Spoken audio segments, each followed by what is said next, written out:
Bismillahirrahmanirrahim. Assalamualaikum warahmatullahi wabarakatuh. Alhamdulillahi rabbil alamin. La hawla wa la quwwata illa billahil aliyyil azim. Allahumma salli ala sayyidina Muhammad wa ala alihi wa ashabihi ajma'in.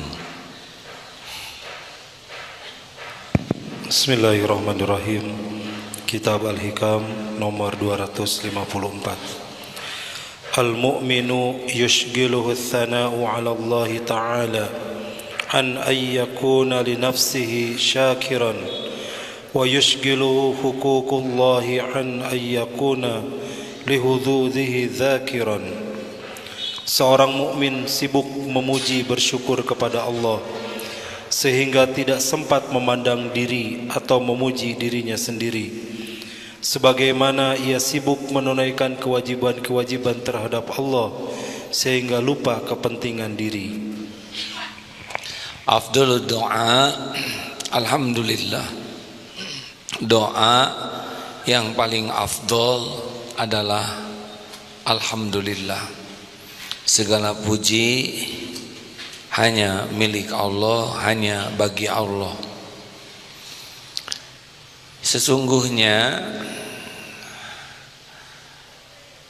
kita tidak mendapat tambahan karunia karena banyak keinginan. Kita dijamin ditambah karunia dengan banyak bersyukur. Salah satu syukur adalah lisan alhamdulillah. Tetapi mengatakan segala puji bagi Allah itu tidak cukup kalau hati masih senang dipuji. Naluri ingin dipuji itu fitrah kita. Entah bagaimana kita ini ada keinginan dipuji. Masalahnya kita ingin dipuji siapa? Jadi ingin dipuji bukanlah sebuah kesalahan. Yang jadi kesalahan ingin dipuji siapa?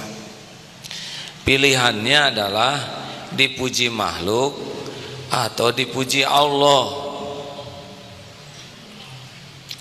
Kalau kita pengen dipuji makhluk, sekarang kita cari tahu apa manfaatnya dipuji makhluk. Aslinya tidak ada apa-apanya. Bahkan sebaliknya, makin senang dipuji itu makin mabok pujian. Kalau orang mabok pujian, dia tidak akan normal hidupnya. Orang yang senang dipuji makhluk itu wilayahnya namanya riya, syirkul asghar. Malah senang dipuji makhluk itu bisa membuat kita jadi orang yang tidak ikhlas.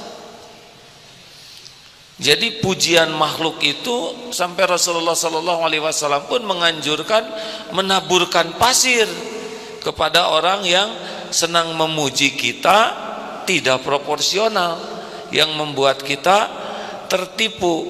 Orang yang senang dipuji biasanya tidak bisa jujur melihat siapa dirinya sendiri. Seperti perumpamaan orang yang kentut bau, tapi di sekitarnya pilek semuanya.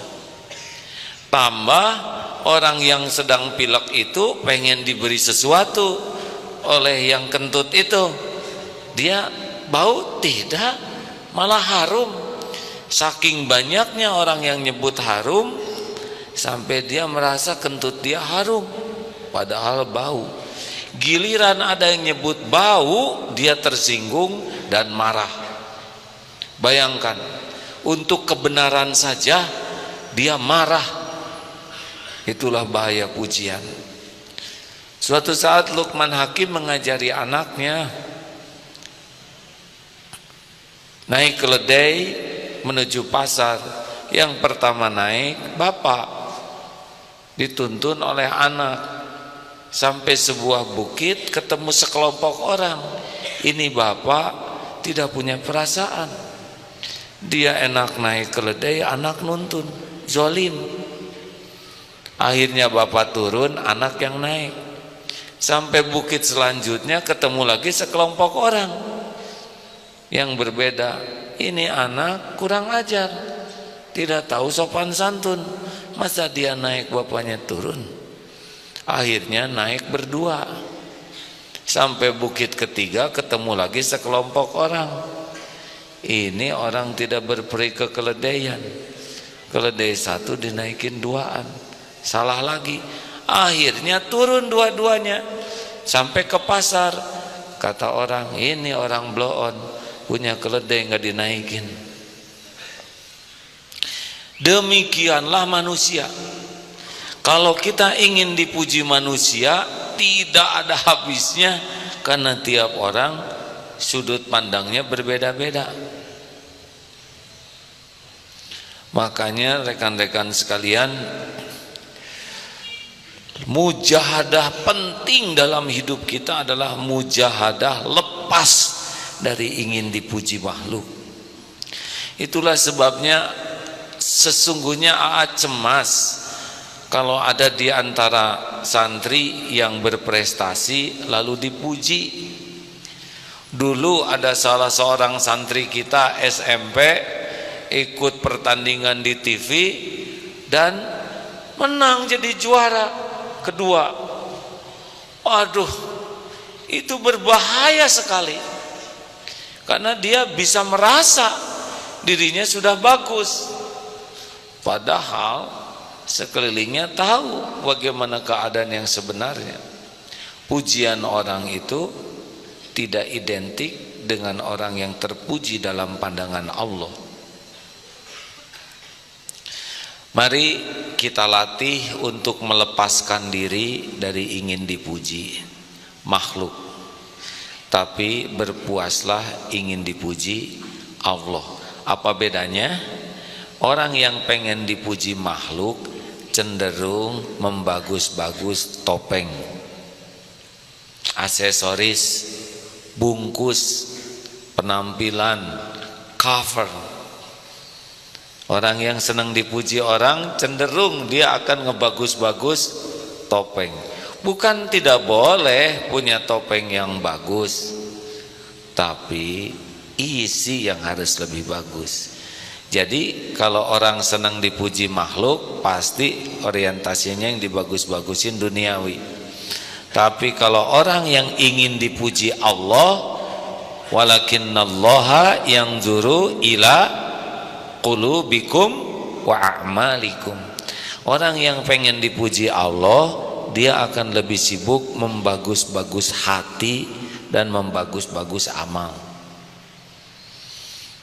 Jadi beda sekali itu.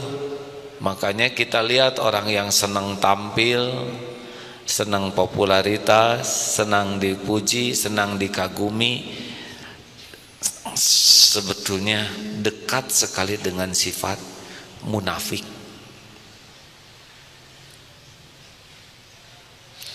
Karena dia cenderung ngebagus-bagus luar tapi isinya tidak sempat dibagusin. Tapi kalau orang yang senang membagus-bagus hati, luarnya akan bagus. Karena ala inna fil jasad mudghah idza saluhat saluhal jasadu kulluh. Kalau di dalamnya baik, baik semuanya. Jadi kalau orang senang dipuji Allah, sibuk membagus-bagus hati dan amalnya, akhirnya lahirnya juga akan bagus. Topeng apapun yang dia pakai, dirinya lebih bagus dari topengnya.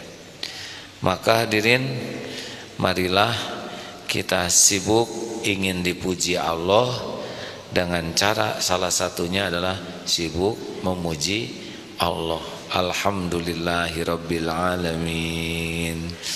Kalau kita senang dengan pujian Allah, memuji Allah, kita sudah lupa nih kepada prestasi diri. Karena bisa pinter, Allah yang ngasih otak.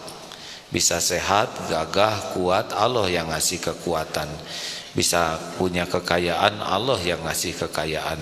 Sibuknya memuji Allah yang maha memberi, membuat dia tidak punya kesempatan sibuk memuji diri. Karena semua yang membuat dirinya dipuji hanyalah pemberian Allah. Ini tidak sesederhana dengar ceramah ini nih hadirin. Kalau dengar ceramah langsung soleh atau gimana, cuman sekali ceramah besok soleh semua, rada nggak ada lagi yang dengar. Ini tergantung mujahadah. Mau dengar ceramah ini, mau baca bukunya sampai paham, sampai hafal dalilnya, nggak berubah kalau tidak melalui mujahadah. Harus ada perjuangan melepaskan diri dari ingin dipuji orang. Harus ada upaya-upaya. Tanya wanita misalkan kalau dandan, tanya ke hati, ini ingin dipuji siapa? Dipuji Allah atau dipuji suami? Saya pengen dipuji suami. Pertanyaan selanjutnya, suami siapa? Ya, karena dia belum nikah ya. Hati-hati. Kalau kita dipuji orang, harus secepatnya kita kembalikan ke Allah. Jangan ditangkap oleh kita seakan-akan kita yang layak dipuji. Tidak. Wah, kamu pintar, langsung Allah lah yang memberi kecerdasan. Wah, kamu cerdas, hafalannya cepat, langsung ingat Allah lah yang menciptakan ingatan. Wih, kamu banyak uangnya, langsung ingat Allah lah yang menitipkan. Wih, kamu cakep, langsung ingat Allah lah yang mendesain dan menciptakan. Makin cepat kembali ke Allah, makin selamat.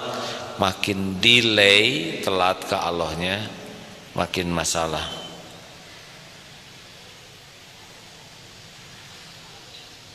Begitu? Ayo Sepertinya zikir yang paling cocok bagi kita ini dua di antara zikir-zikir lainnya yang paling bagus. Satu, wajah kita tuh cocoknya istighfar ya. Dengan istighfar dosa mudah-mudahan dihapus, hati tenang, urusan beres. Dengan hamdalah, syukur, nikmat ditambah. Dengan istighfar calon musibah tidak jadi, dengan hamdalah calon nikmat datang. Setuju? Terima kasih. Silakan. Ada yang akan didiskusikan? Ya.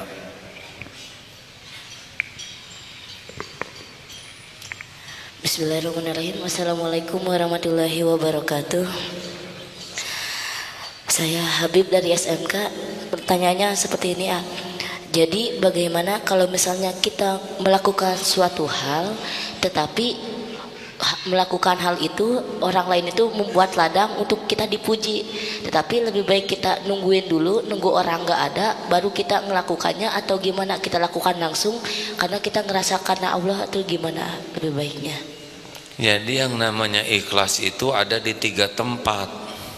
1 sebelum, 2 ketika, yang ketiga sesudah. Bisa ikhlas di awal, di tengah belok. Bisa ikhlas di tengah dan di awal dan di tengah, ujungnya tidak kuat, bisa belok lagi. Jadi memang harus waspada terus.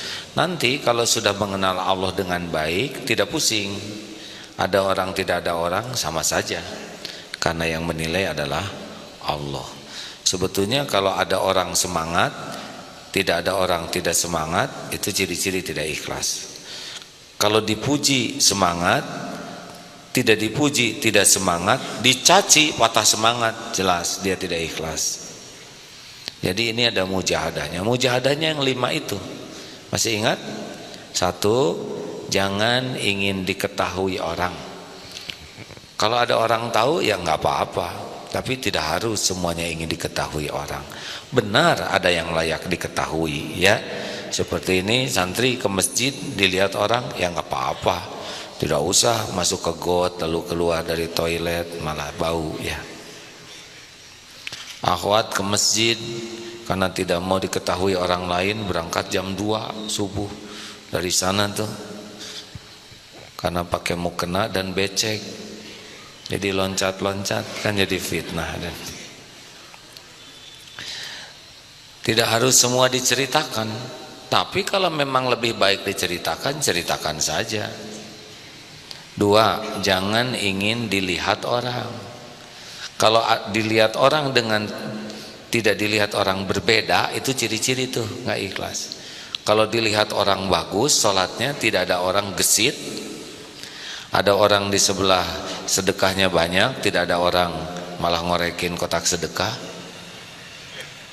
Kalau di samping kiai rukunya lama, tapi di samping temen rukunya cepet, itu ciri-ciri tuh. Apalagi ngimamin, kalau ngimamin suara dimerdu-merdu, tapi kalau sendiri bismillahirrahmanirrahim. Allah tahu. Tentu saja proporsional. 3, jangan ingin dipuji. Biarin aja lah, puji, caci, ember jatuh sama, hanya getaran udara. Kalau dari manusia tuh nggak ada apa-apanya. Coba puji saya, udah nggak ada apa-apanya. Coba caci, tetap saja saya begini-begini saja. Rezeki saya sesuai dengan takdir Allah, kemuliaan saya sesuai dengan rencana Allah. Tidak ngepek, puji caci itu tidak ngepek. Yang berefek itu kalau dia senang dipuji, takut dicaci, berefek. Kalau saudara sudah ceramah lalu mengatakan bagaimana ceramah saya tadi, nah, itu udah ciri-ciri tuh, pengen disebut bagus.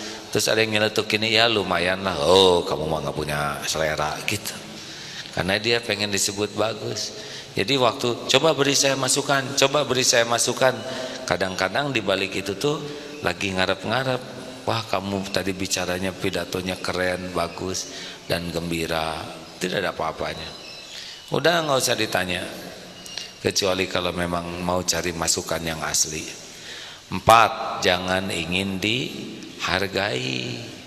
Dihargai itu diperlakukan spesial, nikmat, ini lebih nikmat dari dipuji. Tadi ceramah di Sesko TNI, berangkat ke sana dikawal PM, masuk ke sana waduh dihormat, para jenderal ada. Itu kalau nggak hati-hati tuh merasa beda. Padahal ceramah di Sesko TNI yang para calon jenderal itu, dan ceramah di Sesko SSG yang kurang jelas tempatnya ini, sama ini. Juga ceramah di TK Al-Quran sama, yang menilai adalah Allah.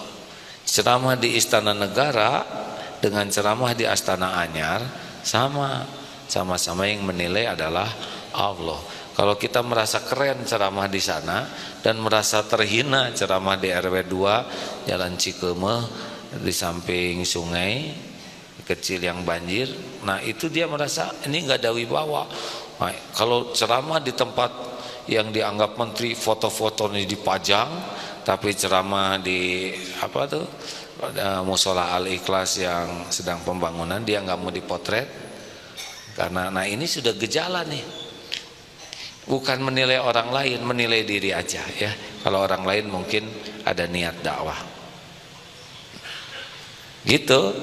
Kita suka pengen dihargai orang, makanya kita cari di potret-potret itu dengan yang terkenal, terutama pejabat sebelum ditangkap ya. Kalau udah ditangkap di delete ya. Dulu banyak yang pengen dipotret dengan Agim antri, pas giliran Agim nikah lagi, oh langsung diturunin, ada yang dirobek, tapi sekarang diselotip lagi ya.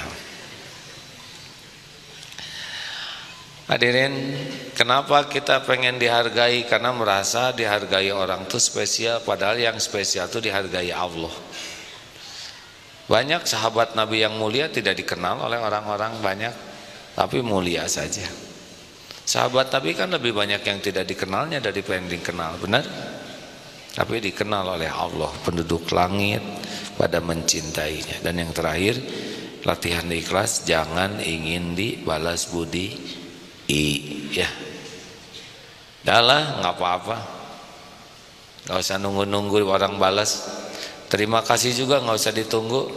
Lakukan, lupakan. Lakukan, lupakan. Apakah ada perbuatan kita yang tidak dilihat Allah? Apakah ada perbuatan kita yang tidak disaksikan oleh Allah? Jawab. Apakah semuanya disaksikan? Yakin? Adakah yang luput dari pengawasan Allah? Apakah setiap perbuatan ada balasannya? Adakah? Mungkinkah Allah tidak ngebalas?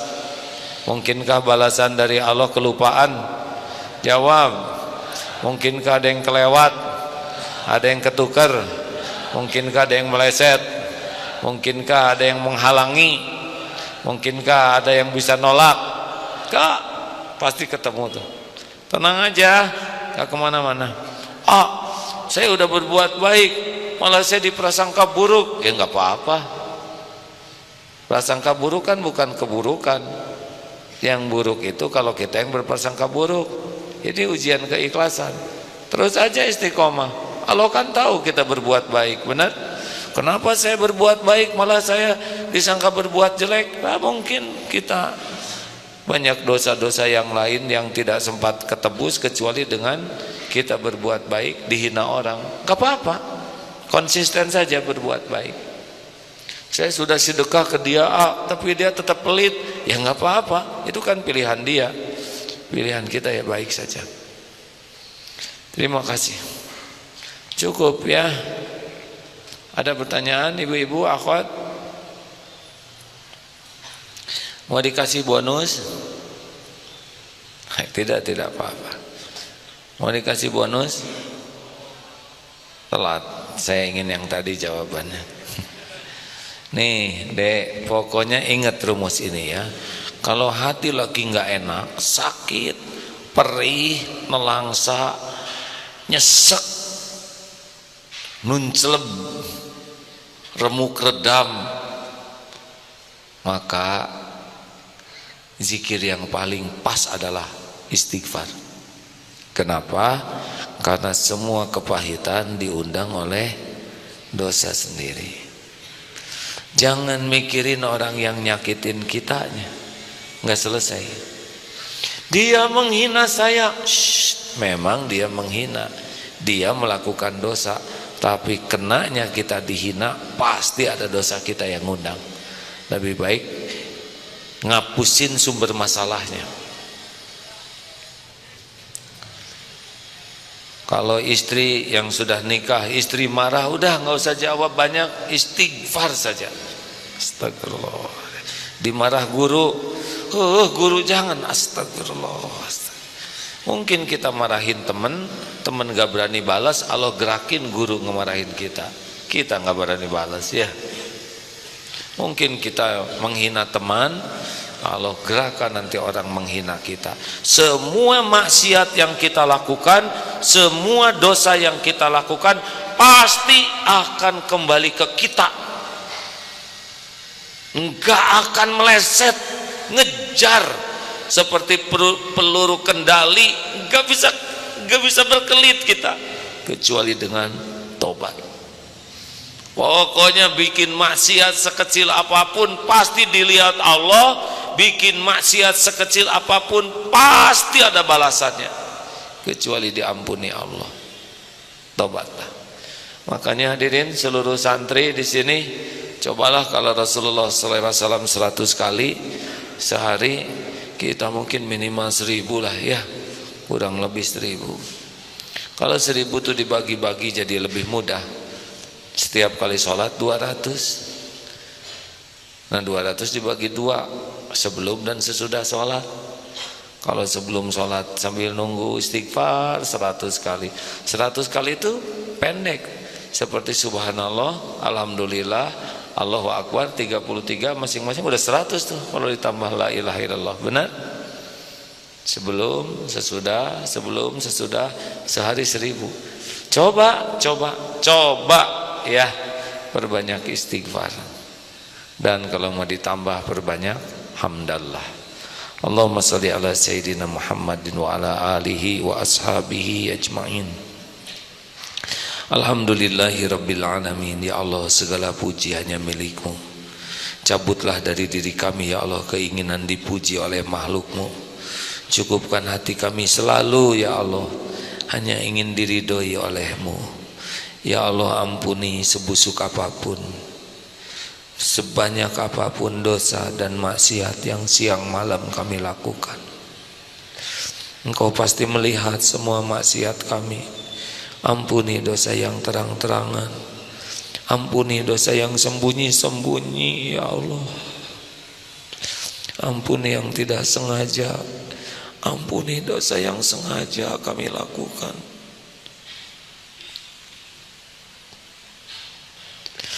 Ya Allah, ampuni dosa yang berulang-ulang. Ampuni maksiat yang berulang-ulang kami lakukan. Padahal kami tahu itu dosa, ya Allah. Astagfirullah. Rabbana zalamna anfusana wa illam taghfir lana wa tarhamna lanakunanna minal khasirin. La ilaha illa anta subhanaka inna kunna minaz zalimin. Allahumma ja'alna minat tawabin wa ja'alna minal mutatahirin wa ja'alna min ibadikas salihin. Allahumma inna nas'aluka taubatan nasuha wa taubatan qablal maut wa rahmatan 'indal maut wa maghfiratan ba'dal maut. Allahumma hawwin alaina fi sakaratil maut wan najata minan nar wal 'afwa 'indal hisab. Allahumma inna nas'aluka husnal khatimah wa na'udzubika min su'il khatimah.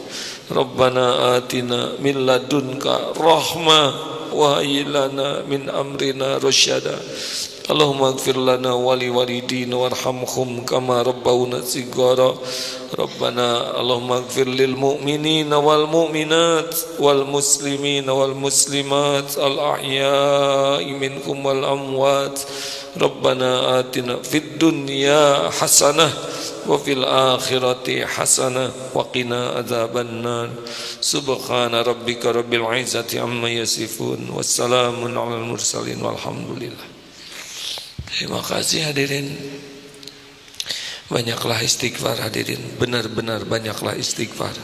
Kurangi ngobrol, kurangi bicara, berbanyaklah tobat. Insya Allah hati akan jauh lebih tenang, urusan akan beres, dibereskan Allah, dan didatangkan rezeki yang tidak diduga-duga. Sekian, mohon maaf. Assalamualaikum warahmatullahi wabarakatuh.